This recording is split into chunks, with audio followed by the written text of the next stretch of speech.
Assalamualaikum warahmatullahi wabarakatuh. Yang terhormat kepada Ibu Salma Putri Safira SAKMAK selaku dosen pengampu mata kuliah Sistem Informasi Manajemen pada kelas E. Kami kelompok 2 akan menjelaskan mengenai bab 6 yaitu Sistem Manajemen Basis Data. Namun sebelum itu izinkan kami untuk memperkenalkan diri terlebih dahulu.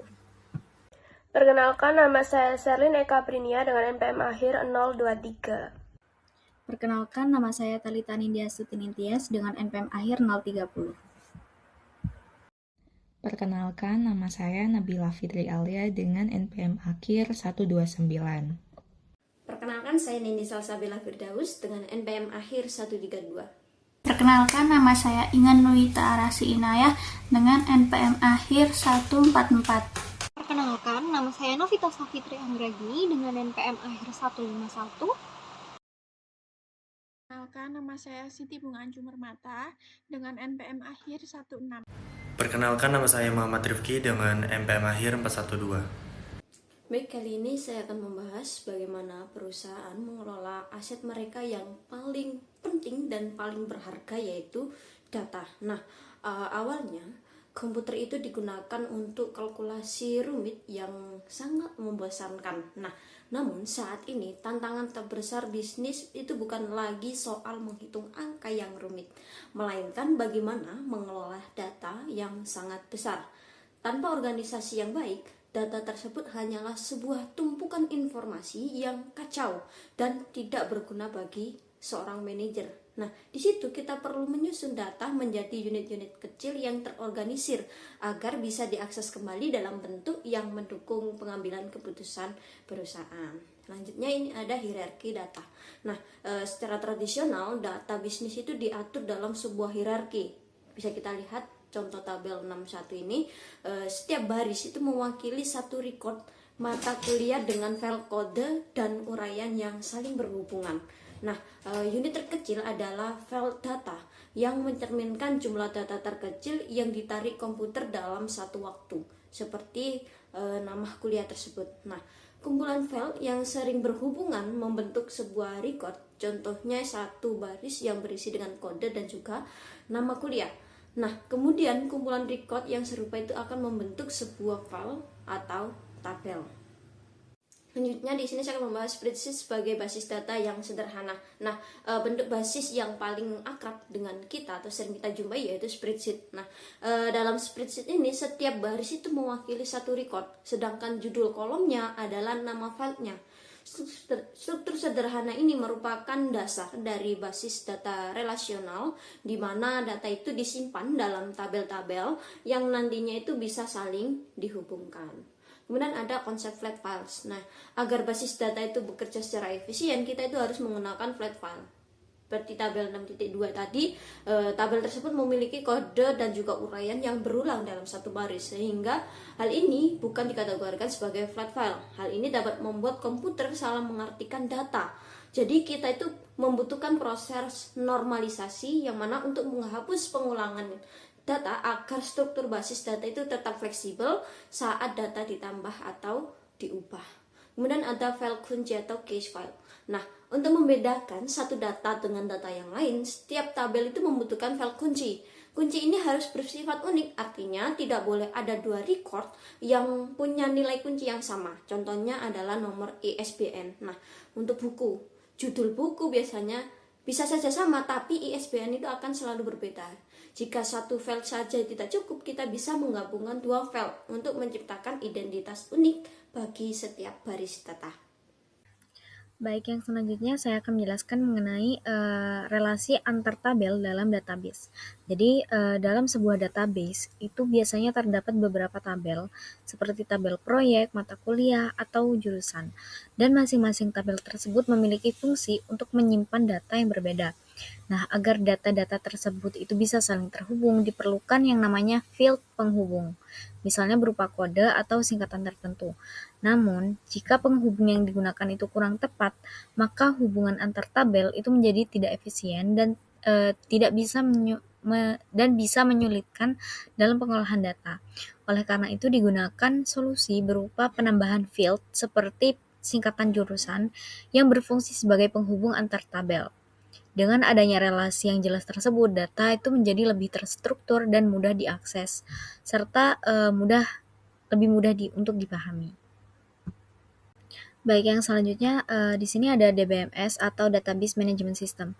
DBMS ini merupakan aplikasi piranti lunak yang menyimpan struktur basis data, kemudian data itu sendiri, hubungan antar data, serta definisi-definisi lainnya, seperti nama field dan jenis data.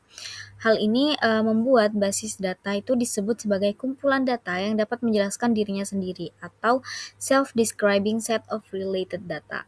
Nah, kemudian di sini ada evolusi struktur basis data. Jadi ada 3 struktur utama pada basis data. Yang pertama ada struktur basis data hierarkis, yang mana struktur ini merupakan struktur pertama yang dikembangkan. Contohnya IDS pada tahun 1964. Bentuknya itu menyerupai pohon dengan kelompok data, subkelompok, dan cabang-cabang. Kelebihannya itu sangat efisien dan pemrosesan transaksi berulang yang membutuhkan sumber daya komputer secara besar-besaran. Namun kekurangannya itu tidak efisien jika pengguna hanya ingin mengambil sedikit record tertentu, karena komputer itu harus menavigasi seluruh cabang berdasarkan alamat penyimpanan fisik atau pointer. Kemudian struktur basis data jaringan, yaitu struktur yang dikembangkan untuk mengatasi masalah penarikan record tertentu pada struktur hierarkis. Dan struktur ini memungkinkan satu record untuk menunjuk ke semua record lainnya dalam basis data. Struktur ini memiliki kekurangan, yaitu hubungannya yang terlalu banyak antar record dan membuat struktur ini menjadi sangat kompleks dan sulit untuk dikembangkan atau dikelola oleh spesialis sistem informasi sekalipun. Lalu ada struktur yang ketiga, yaitu struktur basis data relasional, yang mana struktur ini merupakan terobosan dari riset CJ, Date, dan EF Code. Struktur ini adalah struktur yang paling populer pada saat ini karena secara konseptual itu mudah dipahami. Kemudian datanya diorganisasikan dalam sekumpulan tabel yang mirip dengan spreadsheet, di mana hubungan antar tabel itu bersifat implisit. Dan hubungan antar tabel itu terjadi ketika ada nilai field data yang sama di antara dua tabel, sehingga tidak memerlukan navigasi fisik yang rumit seperti pada struktur sebelumnya. Pada slide ini dibahas mengenai konsep dasar basis data, di mana basis data atau database adalah kumpulan data yang disusun secara sistematis sehingga mudah untuk diakses, dikelola, dan diperbarui. Dalam kehidupan sehari-hari, database digunakan di berbagai bidang seperti aplikasi kampus, perbankan, hingga media sosial. Pengelolaan database dilakukan menggunakan sistem yang disebut DBMS atau Database Management System, contohnya seperti MySQL dan PostgreSQL. Jadi secara sederhana, basis data berfungsi sebagai tempat penyimpanan data yang terorganisir agar informasi dapat diakses dengan cepat dan efisien. Selanjutnya kita masuk ke konsep basis data relasional. Basis data relasional adalah jenis database yang menyimpan data dalam bentuk tabel. Setiap tabel terdiri dari baris yang disebut record dan kolom yang disebut field. Untuk menjaga keteraturan data, digunakan primary key sebagai identitas unik serta foreign key untuk menghubungkan antar tabel. Konsep relasi ini memungkinkan data saling terhubung tanpa harus disimpan berulang-ulang. Selain itu, pengelolaan data dalam baris data relasional biasanya menggunakan bahasa SQL. Selanjutnya kita bisa melihat contoh sederhana dari basis data relasional. Terdapat 3 tabel, yaitu tabel mahasiswa, mata kuliah, dan nilai. Tabel mahasiswa menyimpan data identitas mahasiswa, sedangkan tabel mata kuliah menyimpan informasi mata kuliah. Kemudian tabel nilai digunakan untuk menghubungkan keduanya melalui NIM dan kode mata kuliah. Dengan adanya relasi ini, kita bisa mengetahui nilai mahasiswa pada mata kuliah tertentu tanpa harus mengulang data yang sama, sehingga data menjadi lebih efisien, terstruktur, dan mudah untuk dianalisis. Ini saya akan menjelaskan terkait membuat basis data. Nah, konsepnya itu proses pembuatan sebuah basis data itu akan melibatkan 3 langkah utama.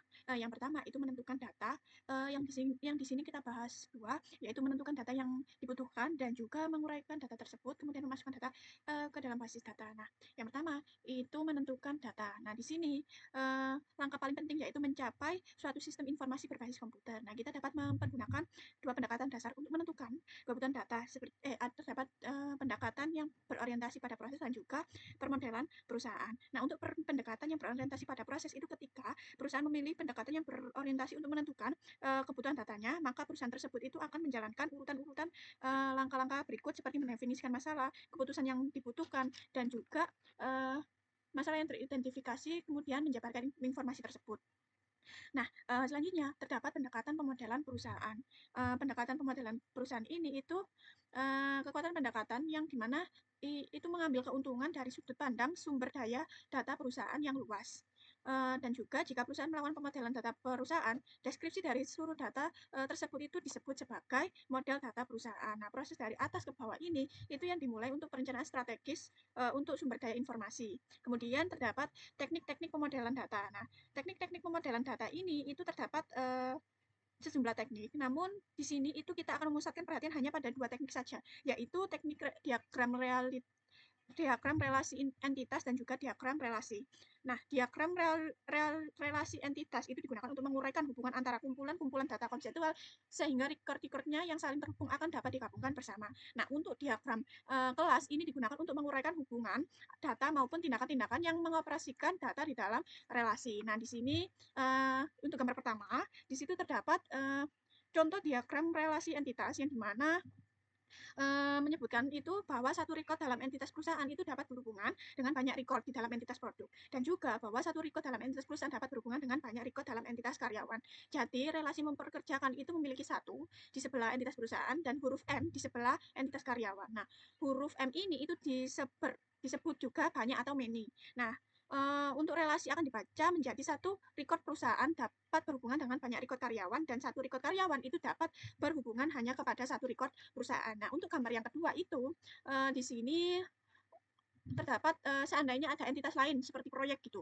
Nah, satu proyek itu dapat memiliki banyak karyawan, dan juga seorang karyawan itu juga dapat terlibat pada banyak proyek. Nah, entitas proyek ini akan memiliki hubungan dengan entitas karyawan. Nah, relasi ini itu ya. Pada slide kali ini kita akan membahas mengenai diagram kelas. Nah, diagram kelas sendiri merupakan salah satu bentuk penyajian grafis yang digunakan untuk menggambarkan struktur data dalam suatu sistem. Nah, termasuk hubungan antar data serta tindakan atau proses yang dapat dilakukan terhadap data tersebut. Lalu, diagram ini itu biasanya digunakan dalam permodelan sistem, khususnya perancangan perangkat lunak, karena dapat membantu kita dalam memahami bagaimana komponen sistem saling berinteraksi. Lalu selanjutnya terdapat struktur komponen diagram kelas. Nah, diagram kelas sendiri ini memiliki 3 bagian utama. Yang pertama bagian atas yang berisi nama kelas. Nah, biasanya diawali oleh CLS untuk membedakan dari entitas biasa. Lalu yang kedua bagian tengah yang berisi atribut, yaitu data apa saja yang dimiliki oleh kelas tersebut. Lalu yang ketiga bagian bawah yang berisi metode atau tindakan, yaitu fungsi atau operasi yang dapat dilakukan oleh kelas terhadap data tersebut. Lalu di sisi kanan terdapat contoh diagram kelas yang menunjukkan beberapa kelas seperti karyawan, perusahaan, dan produk, lengkap dengan atribut dan metodenya. Nah, dari contoh ini kita dapat melihat bagaimana setiap kelas ini memiliki peran dan fungsi masing-masing dalam suatu sistem. Lalu selanjutnya kita akan membahas mengenai penggunaan basis data, khususnya melalui laporan dan formulir. Yang pertama yaitu formulir. Formulir sendiri ini digunakan untuk mengolah data dalam basis data seperti menambah, menghapus, atau memodifikasi rekaman data. Jadi, formulir ini sebagai alat input data. Selain itu, formulir juga dilengkapi fitur navigasi yang memudahkan pengguna untuk berpindah antara rekaman atau membuat data baru. Lalu dari sisi akurasi, formulir ini membantu menjaga kualitas data karena biasanya itu sudah dilengkapi dan dengan divalidasi seperti field tertentu atau menu drop-down. Bahkan juga terdapat formulir yang memungkinkan kita menampilkan data dalam bentuk tabel sehingga data ini lebih terstruktur dan akurat. Yang kedua yaitu laporan. Nah, berbeda dengan formulir, laporan ini biasanya digunakan untuk menyajikan data yang sudah diolah atau diagregasi. Nah, biasanya dalam format tertentu untuk membantu dalam pengambilan keputusan. Laporan ini itu biasanya menampilkan banyak data sekaligus, kemudian dilakukan proses penyaringan atau pengelompokan data, Selain itu juga, laporan dapat membantu menampilkan data yang saling berelasi secara lengkap dan mudah untuk dipahami. Jadi dapat disimpulkan bahwa formulir berfokus pada input dan pengelolaan data, sedangkan laporan berfokus pada penyajian dan analisis data. Baik, yang berikutnya mengakses data melalui query dan QBE. Jadi beberapa pengguna itu terkadang ingin melangkah lebih jauh dari sekedar membaca laporan atau formulir biasa dengan memberikan pertanyaan langsung ke basis data yang disebut dengan query. Lalu untuk memudahkan manajer, sistem manajemen basis data biasanya menyediakan fitur Query by Example atau QBE. Nah, perhatikan figur 6.18 ini menunjukkan format asli dari QBE ini. Di sini pengguna disajikan antarmuka terstandarisasi untuk sekadar mencantang field dari tabel yang terlibat seperti tabel course dan project. Dan memasukkan kriteria pembatas, contohnya membatasi pencarian hanya untuk kode MIS 105. Nah, hasil dari perintah tersebut dapat dilihat pada figur 6.19, di mana basis data ini merespons dengan hanya menampilkan record spesifik yang memenuhi kriteria MIS 105 tersebut. Nah, konsep QBE ini sangat signifikan karena memungkinkan manajer mengakses langsung nilai basis data guna menemukan data spesifik untuk memecahkan masalah dengan cepat. Yang selanjutnya ada bahasa SQL dan pemrosesan basis data lanjutan. Jadi meskipun pengguna melihat antarmuka QBE yang sangat mudah pada slide sebelumnya, di balik layar tersebut, peranti lunak sebenarnya menyusun dan membaca Structured Query Language atau SQL. Nah, di figur 6.20 ini, figur ini secara jelas memperhatikan bentuk kode SQL yang beroperasi menggunakan sintaks seperti select, from, dan where untuk mengeksekusi pencarian data proyek MIS 105 yang sama. Nah, memahami SQL kini menjadi penting karena ini adalah metode utama berinteraksi dengan basis data yang berbasis web. Seiring berkembangnya data yang disimpan, pemrosesan basis data pun menjadi lebih maju dengan adanya fitur Online Analytical Processing atau OLAP. Ini memungkinkan manajer melakukan tabulasi silang dengan cepat. Misalnya, menghitung jumlah poin proyek di setiap jurusan. Nah, lebih jauh lagi, data perusahaan kini dipandang sebagai peti harta karun yang dieksploitasi melalui metodologi data mining dan data warehousing. Untuk memastikan tidak ada data bernilai kritis yang terabaikan, digunakanlah knowledge discovery atau penemuan pengetahuan. Ini berguna untuk menganalisis kesamaan dan mengenali seluruh relasi antara tabel untuk menjawab berbagai pertanyaan analitis dari manajerial. Baik, yang selanjutnya akan dijelaskan oleh rekan saya. Baik, selanjutnya saya di sini akan membahas mengenai personel basis data. Dalam sistem basis data itu terdapat beberapa peran utama yang saling mendukung. Pertama itu ada database administrator atau DBA, yaitu seorang spesialis yang bertanggung jawab dalam mengelola keseluruhan sistem basis data. DBA tidak hanya merancang dan mengembangkan basis data, tetapi juga memastikan sistem itu berjalan dengan baik, aman, dan efisien. Nah, tugas utama dari DBA itu meliputi perencanaan basis data, implementasi sistem, operasional sehari-hari, serta menjaga keamanan data itu agar terhindar dari kerusakan atau penyalahgunaan. Nah, selanjutnya ada programmer basis data, yaitu pihak yang bertugas membuat kode atau program yang dibuat untuk mengolah data. Nah, programmer ini mengembangkan aplikasi yang dapat memproses, memanipulasi, dan mengelola data sehingga dapat digunakan oleh organisasi secara efisien. Mereka berperan penting dalam menerjemahkan kebutuhan sistem menjadi program yang dapat dijalankan. Terakhir adalah pengguna akhir, yaitu orang-orang yang menggunakan sistem basis data dalam kegiatan sehari-hari. Nah, mereka memanfaatkan data untuk membuat laporan, mengisi formulir, melakukan query, serta membantu dalam pengambilan keputusan. Nah, peran pengguna akhir itu sangat penting karena keputusan yang mereka ambil itu berdasarkan data dan akan berdampak langsung pada kinerja dan arah organisasi. Selanjutnya ada perspektif sistem manajemen basis data atau DBMS. Dari perspektif organisasi, penggunaan DBMS itu memiliki beberapa keunggulan. DBMS mampu mengurangi duplikasi data, sehingga data menjadi lebih konsisten dan tidak terjadi pengulangan yang tidak perlu. Selain itu, DBMS juga memberikan independensi data, artinya perubahan pada struktur data itu tidak selalu mempengaruhi aplikasi yang menggunakan data tersebut. Nah, keunggulan lainnya adalah akses data yang cepat dan efisien, serta keamanan yang lebih baik, karena DBMS itu biasanya sudah dilengkapi dengan sistem kontrol akses dan perlindungan data. Namun, di balik keunggulan tersebut, DBMS itu juga memiliki beberapa kelemahan. Salah satunya adalah biaya yang cukup mahal, baik dari segi perangkat lunak maupun perangkat keras yang dibutuhkan. Selain itu, DBMS memerlukan konfigurasi sistem yang kompleks dan sumber daya yang besar, sehingga tidak semua organisasi itu dapat langsung mengimplementasikannya.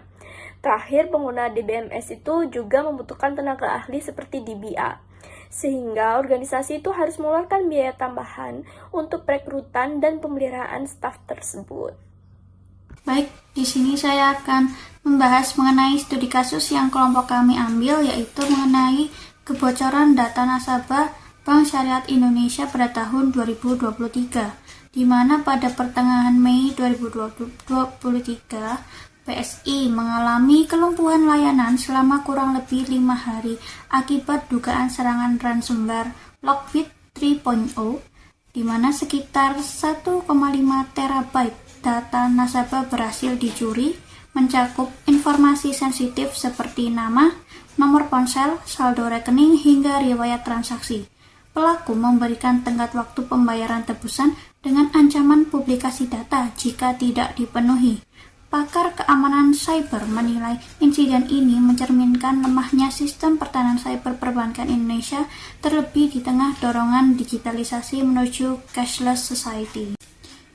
Kemudian, terdapat beberapa solusi penyelesaian kasus menurut materi sistem manajemen basis data.